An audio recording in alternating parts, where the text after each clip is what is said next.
श्री हरिराय जी द्वारा विरचित ग्रंथों के क्रम में मद त्याग हेतु इस ग्रंथ का हम अध्ययन कर रहे थे, जहाँ प्रारंभिक रूप से विद्या का मद, धन का मद और कुल का मद, इन तीनों को बताते हुए फिर 21 प्रकार के मदों का जो विवेचन वो श्री हरिराय जी ने किया और क्रमशः उनकी निवृत्ति के उपाय को आपने बताया। तो 12वीं कारिका तक 13 आई थिंक 14वीं कारिका तक का विषय जो है वो हम कर चुके हैं।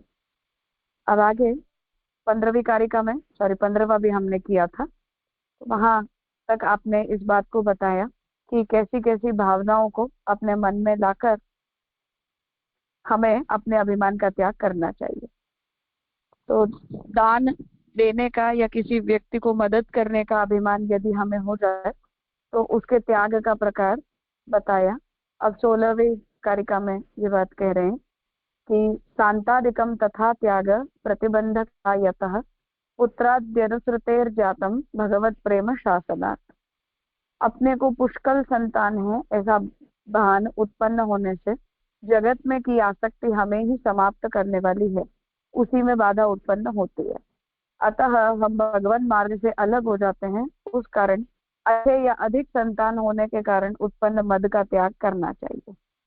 तो यहाँ श्री हरिराय जी ये कह रहे हैं कि कोई व्यक्ति ये समझे कि हाँ, मैं तो बहुत सारे बच्चे हैं, हमारा भविष्य सुधर गया, हमारा आगे के जीवन में हमारा ध्यान रखेंगे, या कोई ये सोचे कि सब इतने बच्चे हैं, हमारे कुल परंपरा की हमने रक्षा कर ली वगैरह वगैरह। तो ऐसे संतानों के कारण हमारे मन में जो भी अभिमान उपस्थित होते हैं उस अभिमान को निवृत्त करने का यहाँ उपाय बता रहे कि हमें वो इस बात का अनुसंधान करना चाहिए कि चाहे संतान अच्छी ही क्यों न हो, परंतु वो हमें घर परिवार संसार के प्रति आसक्त करवाती है। ऐसा सोचकर हमें भगवान मार्ग के प्रति अपनी दृष्टि को स्पष्ट रखते हुए उनके प्रति रहे हुए अपनी मोह माया और अभिमान का भी त्याग करना चाहिए। तो वो भगवत भक्त बने और भगवत भक्त बनकर और भगवान से जुड़े, ऐसी आकांक्षा रखना हमारे लिए अच्छा है, बजाय कि हम सांसारिक संबंध से उनके प्रति मोह रखें। जैसा हम कुमनदास जी के चरित्र में देखते हैं कि गोसाई जी ने जब उनसे पूछा कि आपकी कितनी संतान है, तो उन्होंने यही कहा कि 1.5 बच्चे हैं, क्योंकि बाकी सब बुरे नहीं है पर वैष्णव नहीं है। तो वहां तो उन्होंने अपनी ममता को छोड़ ही दिया, जबकि उनके बहुत से बच्चे थे और जो थे उनमें भी भगवत संबंध से ही उनका मोह माया उनके प्रति थी। स्वतंत्र रूप से इस बात का कोई अभिमान उनके अंदर नहीं था। तो उसे समझाया है। अब 17वीं कारिका में ज्ञानाभिमानजम गर्व भावत्याग्य स्वरूपतः दास धर्मत्वतः स्वाभाविकत्वात् भजनोद्भवम। किसी भी वस्तु का गर्व होना यही अज्ञान है। अब यदि कोई व्यक्ति ज्ञानी हो और साथ ही उसे अपने ज्ञान का गर्व हो तो फिर वह ज्ञान कैसा कहा जाएगा, क्योंकि अपने से कोई परम अन्य तत्व है, यह वह ज्ञान का लक्षण है। गर्व होने से वह लक्षण टिक नहीं सकता है। तो अब यहाँ शास्त्र से हमें बहुत ज्ञान मिल गया या हमने बहुत कुछ पढ़ लिख लिया, हम सबसे ज्यादा ज्ञानी, इस प्रकार का अभिमान अगर हमारे अंदर प्रकट हो जाए तो श्रुति जैसे इस बात को कहती है कि विद्यावान होना ये सबसे बड़ा अंधकार है। क्योंकि विद्या, जो अज्ञानी होता है उसे अभिमान नहीं होता है, पर विद्या प्राप्त करने के बाद उस विद्या को पचा पाना हर किसी के सामर्थ्य की बात नहीं है, तो विद्या का मद तुरंत हो जाता है। तो उसे स्पष्ट कर रहे हैं कि यही तो हमारे अंदर सबसे बड़ा अज्ञान पैदा करता है। तो कोई व्यक्ति ज्ञानी है और उसे अगर ज्ञान का गर्व हो जाए तो वो ज्ञान का लाभ ही क्या है, क्योंकि वो ज्ञान तो हमें यही समझाता है कि हम अंश हैं, भगवान हमारे अंशी हैं, भगवान हमारी परमात्मा है, वो हमसे बड़े हैं। तो ऐसा भगवान के प्रति शरण भाव यदि हमारे हृदय में प्रकट नहीं होता है तो वो ज्ञान का कोई लाभ नहीं है। अतः ज्ञानी होने के कारण उत्पन्न होने वाले मद का त्याग करना चाहिए। तो महाप्रभु जी यहाँ ये बात कह रहे हैं कि हरिराय जी कि इसलिए हमें ज्ञानी होने के कारण होने वाला जो अभिमान है उसे हमें छोड़ना चाहिए। हम प्रभु के दास हैं, अतः प्रभु का भजन करना यह हमारा स्वाभाविक धर्म है। अतः उसमें कोई नई नवाई नहीं करते हैं। यह विचार करके स्वयं भक्त इस दृष्टि से उत्पन्न मद का त्याग करना चाहिए। तो हम भगवान के सेवक हैं और सेवक होना ये हमारा स्वाभाविक धर्म है, इसलिए सेवकत्व के नाते हम जो भी करते हैं वो सब कुछ हमारा स्वाभाविक रूप से किया गया हमारा कर्तव्य है, इसलिए उसमें अभिमान का कोई विषय नहीं है। वो बात यहाँ शहरराय जी स्पष्ट करना चाह रहे हैं। तो अभिमानश्च संत्याज्य स्वामी हीनत्व भावनात्, इस एक ही पंक्ति से महाप्रभु जी ने ये मद त्याग हेतु के जितने भी मद हैं उनके सभी प्रकारों को बता दिया है। यहाँ से हर्रई जी तो केवल उनका एक एक अलग अलग करके उस विस्तार से हमें समझा रहे। तो ज्ञान का अभिमान हमें नहीं होना चाहिए, ये बात यहाँ बताई। अब आगे 18वीं कारिका में राज सम्मानजम नित्यम दुस्संसर्ग विवर्धनात् वृद्ध सममति जय स्वस्यापराधात भक्ति नाशनात्। राज दरबार में हमें सम्मान मिलता हो तो हमें नित्य दरबार में हाजिरी देने का मन होता है, परंतु राजनीति तो परम कुटिल है, अतः हमेशा दुष्टों का सर्ग तो बढ़ता ही रहेगा, ऐसा विचार करके राज दरबार में स्वयं को सम्मान प्राप्त होता है, उससे उत्पन्न होने वाले मद को छोड़ देना चाहिए।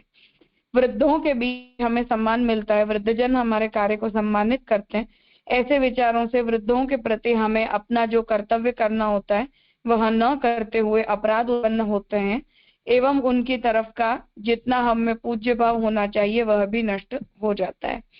ऐसा विचार करके वृद्धों में हम स्वयं मान प्राप्त करते हैं, इससे उत्पन्न मद का त्याग करना चाहिए। तो यहाँ राजा के प्रति हम निकट हों या राजा के से हमें कोई विशेष लाभ प्राप्त होता हो तो वो, और बड़े लोग हमारे कार्य की बहुत प्रशंसा करते हो, तो उन दोनों ही स्थितियों में उत्पन्न होने वाले अभिमान का हमें त्याग करना चाहिए। ये बात यहाँ शेरराय जी बता रहे हैं। तो हम सूरदास जी के उदाहरण में देखते हैं कि तानसेन के कहने पर अकबर ने बुलाया तो उन्होंने ये कहा कि मुझे यही एक गिफ्ट चाहिए कि आज के बाद आप मुझे यहाँ मत बुलाना। तो इस प्रकार की वृत्ति प्रकट होना ये बहुत बड़ी बात है। तो आज ये बात हम देखते हैं कि हमें जो कुछ भी कोई भी अच्छी कला हमें अगर आती है या संगीत आदि की ही हम बात देख ले तो कीर्तन करना अब सार्वजनिक प्रदर्शन का विषय बन गया है। तो वस्तुतः वो जिन लोगों के अंदर अच्छी गायन कला है वो संगीत हो सकता है, परंतु कीर्तन को है वो सार्वजनिक बनाना या अपने शक्ति सामर्थ्य के प्रदर्शन का विषय बनाना ये भक्त के गुण नहीं है। उसी तरह जो भैरवी राग हमारे वहाँ छुआ दिया गया, वहां भी हम यही बात देखते हैं कि जो भक्त हैं उन्होंने कैसा व्यवहार इस विषय में प्रकट किया है, और आज हम जो आधुनिक कीर्तनकार हों प्रसिद्ध, उन लोगों के जो हम व्यवहार देखते हैं उनमें उनकी भावना कैसी है। तो वहां उन्होंने केवल जनता के सामने कीर्तन गाना तक उन्होंने स्वीकार नहीं किया, केवल इसलिए कि हमारा जो संगीत है या हमारी जो कला है वो हमारे प्रभु के लिए है, वो लोगों को खुश करने के लिए नहीं है। तो ऐसी वृत्ति का हृदय में प्रकट होना ये भक्त के गुण है, और यदि वो कला या वो सामर्थ्य हमारे अंदर अभिमान को पैदा करती है तब वो हमारे लिए भक्ति मार्गीय दृष्टि से नाशकारी है, हमारे रहे हुए भाव को नष्ट करने वाली है। ऐसा चिन्ह हमें ऐसी हिंट हमारी ऐसी वृत्ति के द्वारा हमें मिल जानी चाहिए। तो वो बात यहाँ हरिराय जी बता रहे हैं कि ऐसा जो मान सम्मान है वो भक्ति मार्गीय के लिए घातक है, वो भक्ति मार्ग में हमारी भक्ति को बढ़ाने वाला कभी सिद्ध नहीं होगा। तो ये बात यहाँ बताइए कि ऐसा भी अगर हमारे अंदर अभिमान है तो उस अभिमान का भी हमें त्याग करना चाहिए। शयनाहारजम दुष्ट निर्विण्णेन्द्रिय पोषणात् वैराग्य जातम क्षयतो जात वैराग्य नाशनात्। सुख सहूलियत एवं अच्छे खाद्यों का उपभोग दुष्ट एवं ग्लानिकारक इंद्रियों का पोषण करता होने से तथा इस प्रकार पुष्ट होने वाली इंद्रियां मनुष्य का अधः पतन करने वाले होने से इस प्रकार उत्पन्न होने वाले मद का त्याग करना चाहिए। वैराग्य के कारण उत्पन्न मद जगत के दिखने वाले क्षय द्वारा उत्पन्न जो वैराग्य उसका नाश करने वाला हो जाता है। ऐसा न हो पाए तथा जगतादिक में से आसक्ति हमेशा के लिए मिटी हुई ही रहे, इसलिए उस मद का त्याग करना चाहिए। तो यहाँ हरिराय जी दो प्रकार की भावनाओं के बीच की बाउंड्री स्पष्ट कर रहे हैं कि एक तो ये बात बता रहे हैं कि हमें बहुत सारे सुख भोग के साधन उपलब्ध हैं, तो उन सुखोपभोग के साधनों के कारण भी हमारे अंदर अभिमान डेवलप हो जाता है कि अब तो हम इनके बिना रह ही नहीं सकते, हमने तो मेहनत करके ये सब कुछ कमाया है, ये तो हमारे लिए सुख सुविधा का उपाय है, और सुख सुविधा हासिल करना ये तो मनुष्य का अधिकार है। तो ये सब बातें जो है उनमें रहे हुए अभिमान वृत्ति को त्यागने की शहरराय जी आज्ञा दे रहे। ये सब वृत्तियां हमारे अंदर राजस तमस गुण को बढ़ाती हैं। तो हम निर्गुण अवस्था को प्राप्त करना चाहते हैं, इसलिए पहले तो हमें सात्विक बनना पड़ेगा। जब हम सात्विकता में निष्ठ होंगे फिर ही हमारे अंदर निर्गुणता भी आ पाएगी, जो भक्ति मार्गीय को चाहिए। तो उस दृष्टि से आप यहाँ ये आज्ञा करना चाह रहे हैं कि सुख सुविधा को प्रदान करने वाले जितने भी साधन हैं उनका अगर अतिरेक हमारे जीवन में हो जाता है तो हम ऐसा नहीं रह सकते, हमें इसके बिना नहीं चलता है, हम तो ऐसा ही जीवन जीते हैं, ऐसे ही कपड़े पहनते हैं, ऐसा ही खाते हैं, ये सारी जो वृत्तियां हैं वो हमारे अंदर राजस तामस भाव को बढ़ाती हैं। इसीलिए पुराने भक्तों के आचार्यों के चरित्रों में हम देखें तो जो भी संपत्ति प्राप्त होती थी उन सभी संपत्तियों का विनियोग अपने सुख सुविधा के लिए न करते हुए भगवत सेवा के लिए कर दिया जाता था, जिससे महाप्रभु जी धनम सर्वात्मना त्याज्यम तच्चे त्यक्तुम न शक्यते कृष्णार्थे तन नियुंजित कृष्णो नर्थस्य वारकः, इस वचन की सिद्धि होती है कि वो यदि हमारे सुखोपभोग के साधन के रूप में यदि उस द्रव्य का उपयोग होने लग जाए तो वो हमारे अंदर पहले राजस गुण को बढ़ाती है और फिर राजस गुण को बढ़ाकर हमारे अंदर तामस गुण को बढ़ा देती है। हमें पता नहीं चलता है कब हमें उस प्रकार के जीवन और उन वस्तुओं का व्यसन हो जाता है। तो व्यसनी होना ये तामस गुण को प्रकट करने वाला चिन्ह है। तो उससे यहाँ जा रहे हैं। दूसरी तरफ यदि वैराग्य भाव का भी हमारे अंदर अतिरेक हो जाता है तब भी समस्या होती है, हमें त्यागी और वैरागी होने का अभिमान हो जाता है। तो त्याग और वैराग्य हमारे अंदर दृढ़ बने रहें, इसलिए त्यागी वैरागी होने के भी अभिमान का हमें अच्छी प्रकार से त्याग करना पड़ेगा, क्योंकि विरक्ति जो है वो भी अभिमान लाती है। तो बड़े बड़े साधु संतों को वैराग्यवान होने का अभिमान हो जाता है, गृह त्यागी होने का अभिमान हो जाता है। तो उन दोनों ही तरह से हमें अभिमान का त्याग करके और अपने अंदर उस प्रकार की विरक्ति को बनाए रखना चाहिए। ये आज्ञा यहाँ हरिराय जी कर रहे हैं। प्रतिकल्प विधानार्थान उपायश्च निवर्तयेत त्यजेत सर्वान सदा कृष्ण सेवायै दैन्या सिद्धये। इन मदों की बराबरी करें, ऐसे सहज रूप से सहज में आ जावें, ऐसे दूसरे मदों की भी अलग अलग उपायों के द्वारा मिटा देना चाहिए। श्री कृष्ण की सेवा निरंतर कर सकें एवं दीनता प्राप्त हो, इसके लिए हमेशा उन सभी मद मात्र का त्याग कर देना चाहिए।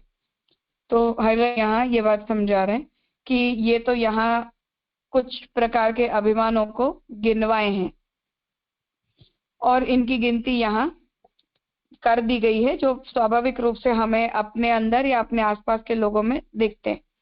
परंतु यदि कोई व्यक्ति के अंदर इसके अतिरिक्त भी मद का कोई भी प्रकार दिखाई दे, किसी भी प्रकार का अभिमान हमारे अंदर प्रकट हो रहा है, ऐसा यदि हमें प्रतीत हो, तो उस प्रकार के अभिमान को भी हमें भक्ति में बाधक होगा उस विचार से हमें छोड़ना चाहिए।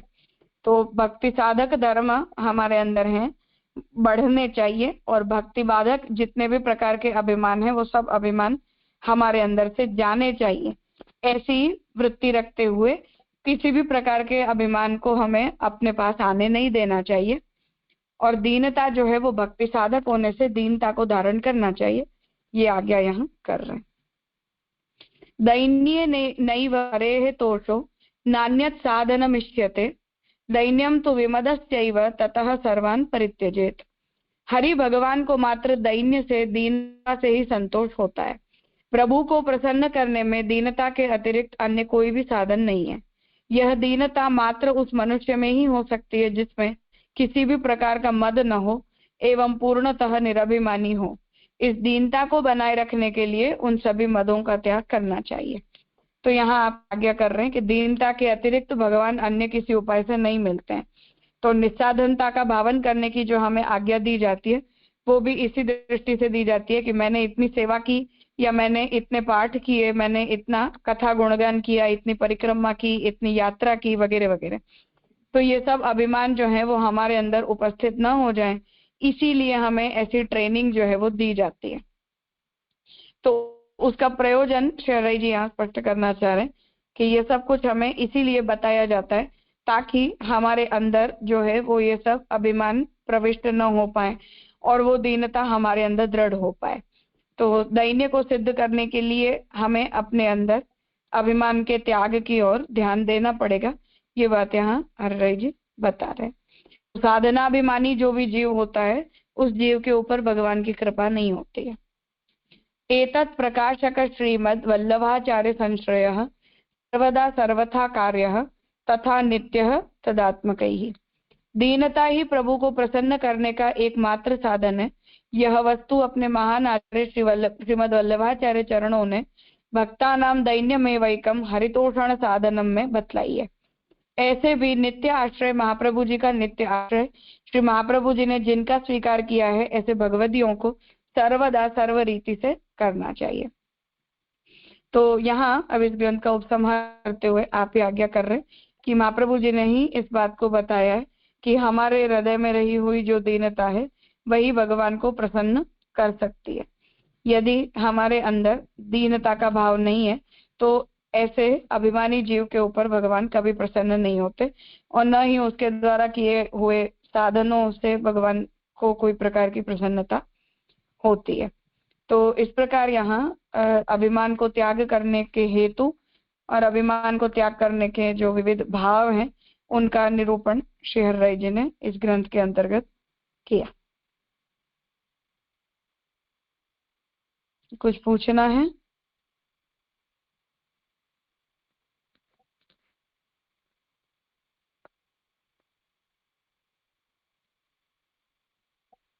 हाँ प्रीतिबेन।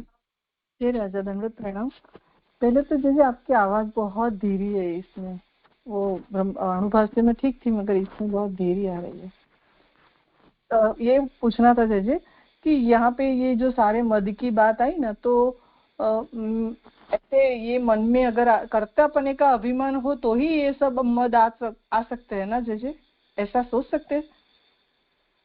मतलब साधनाभिमान अभी जो आपने बताया ना कि साधनाभिमान होने वाले पे प्रभु की कृपा नहीं होती है, तो ये जो कर्तापने का कुछ भी हम करते हैं ये मद किसी में प्रवेश इसीलिए होता है ना कि वो उसमें कर्तापने का अभिमान है, ऐसा कह सकते हैं। क्योंकि वो कैसे पता चलता है कि हम में मद है, तो वो कुछ अगर हम ये मैंने किया ऐसा अगर सोचते हैं तो ही ये मद बढ़ सकता है ना जी। हाँ मतलब वैसे हम जो विद्या का मद है, धन का मद है और कुल का मद है, इन तीनों को ऐसे साधनाभिमान के अंतर्गत गिन सकते हैं अगर हमें काउंट कर ही लेना हो तो। पर ओवरऑल ये अलग अलग प्रकार की टेंडेंसीज हैं। तो मैं इस कुल में मुझे जन्म मिला, मेरा सौभाग्य है, ये अभिमान एक बात होती है। और ये हमारा अभिमान बोले कि अब हमें तो कुछ बढ़ने की जरूरत नहीं, हम तो किसी से कोई साधन सीखने की आवश्यकता नहीं, हम तो जैसे मुक्त जीव ही पैदा हो गए हैं, ऐसी वृत्तियों का होना ये दूसरी टेंडेंसी है। या हम ये कर सकते हैं तुम ये नहीं कर सकते हो, ये एक अलग प्रकार की टेंडेंसी है। हम ही ये जानते हैं तुम ये नहीं जानते हो, ये दूसरी टेंडेंसी है। या विद्या को प्राप्त करना ये अगर दूसरों के सामने अपनी उत्तमता को बताने का साधन बन जाए तो वो एक अलग प्रकार की टेंडेंसी है। तो स्वाभिमान होना, सेल्फ रिस्पेक्ट होनी, प्राउड फील करना, सौभाग्य मानना, ये एक पॉइंट ऑफ व्यू है। और अभिमान झलकना वो हमारी वाणी से, हम व्यवहार से दिखता है। तो ये भी संभव है कि व्यक्ति को खुद को ना समझ में आता हो, पर मोस्ट ऑफ द केसेस आदमी को खुद को पता होता है पर वो होना उसे अच्छा लगता है। तो वहां उस व्यक्ति को अपने आप को करेक्ट करना चाहिए। ये मद भीतर ही रहता है ना, वो एक्सप्रेशन में नहीं होता, ऐसा भी हो सकता है ना। दोनों पॉसिबल है, कभी कभी वो न भी बाहर प्रकट होता हो और कभी कभी ये भी हो कि दिखाई देता हो पर आदमी को खुद ऐसा ना लगता हो कि मैं अभिमानी हूँ, उसे वो स्वाभाविक लगता हो, ऐसा भी हो सकता है। और जैसे यहाँ अभी आज तृतीय स्कंद में आ रहा है ना, वो उसमें मन बुद्धि चित्त अहंकार का जो क्या कहते हैं उसको, भगवान एग्जैक्टली वर्ड नहीं आ रहा है, संस्कार, हाँ वो मन बुद्धि चित्त अहंकार संस्कार की बात आ रही है। तो उसमें बताया अहंकार का जो संस्कार होता है तो वो संस्कार फल रूप होता है। वो अगर अहंकार का संस्कार होता है तो भगवान ने अगर किसी जीव को वो अहंकार दिया है तो वो संस्कार से वो फल रूप होता है, ऐसा भी आया आज। तो वो मद जो मतलब भगवान के संदर्भ में अगर कोई मद है, प्रभु की कृपा का मद, वो मद नहीं मतलब ऐसी कृपा का अनुभूति करना, वैसा कुछ अगर है तो वो संस्कारित मद हो सकता है, ऐसा संस्कारित अहंकार हो सकता है, ऐसा कह सकते हैं मतलब। हाँ, अगर वो हमारे भक्ति वर्गीय धर्मों से विपरीत न जाता हो तो ठीक है, कह सकते हैं ऐसा। हाँ, क्योंकि वो संस्कारित अहंकार का डेफिनेशन थोड़ा ऐसे ही समझ में आया, क्योंकि आज ये आया ना टॉपिक, तो तीसरे स्कंद में तीसरे अध्याय में। हाँ, कह सकते हैं, ठीक है। हाँ जी, प्रणाम जी।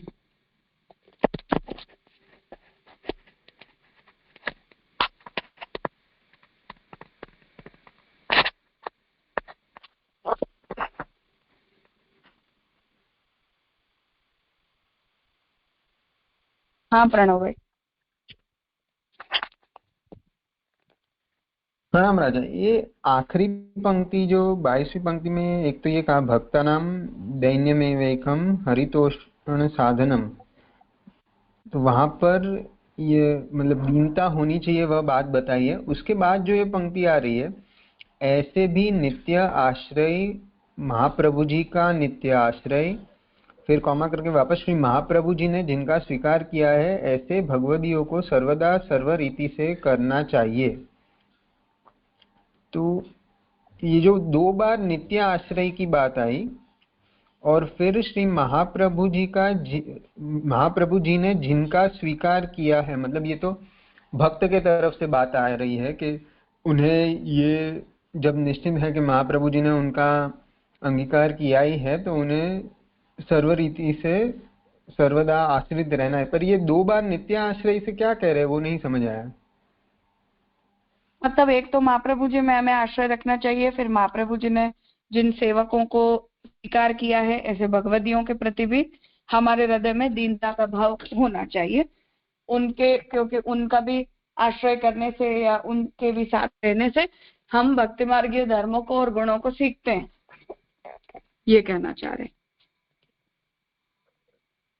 अच्छा, मतलब महाप्रभु जी और मतलब आश्रय सेवकों का भी करना है ऐसे?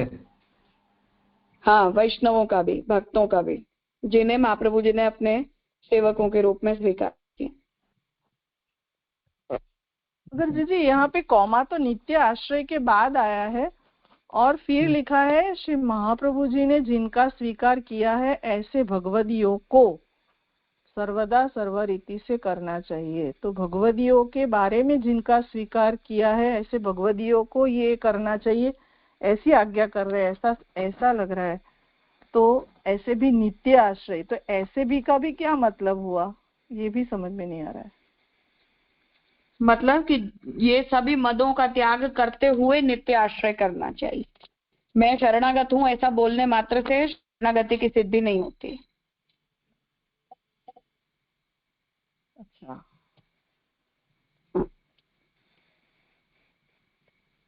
जी राजा। मतलब जो पूर्व में पंक्ति बताई मैं कि दीनता से ही प्रभु संतुष्ट होते हैं, वो भावना से पूर्व के सभी बताए मदों का त्याग करते हुए ऐसे प्रभु का दैन्य पूर्वक आश्रय और साथ में श्री महाप्रभु जी का आश्रय, और फिर वापस आप कह रहे हैं कि तीसरा पक्ष आ रहा है, महाप्रभु जी ने जिन भगवदियों को अंगीकार किया है उनके प्रति ऐसी भावना। हाँ बिल्कुल। तीसरा अर्थ राजा ऐसे नहीं लग रहा है, मतलब पता नहीं पंक्ति में, कि अगर जीव को ये निश्चित है कि महाप्रभु जी ने उनका अंगीकार किया है तो उन्हें इस प्रकार से ही सर्वथा रहना है।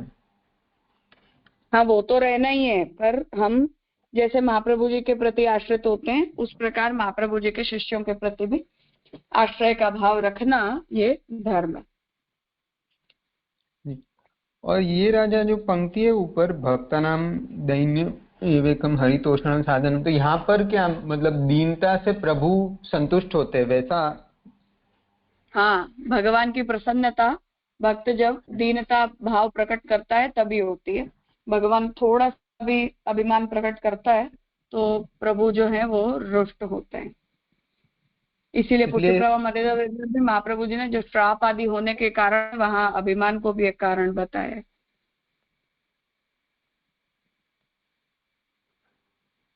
जी, मतलब यहाँ पे तोष संतोष के अर्थ में नहीं है, प्रसन्नता के अर्थ में है।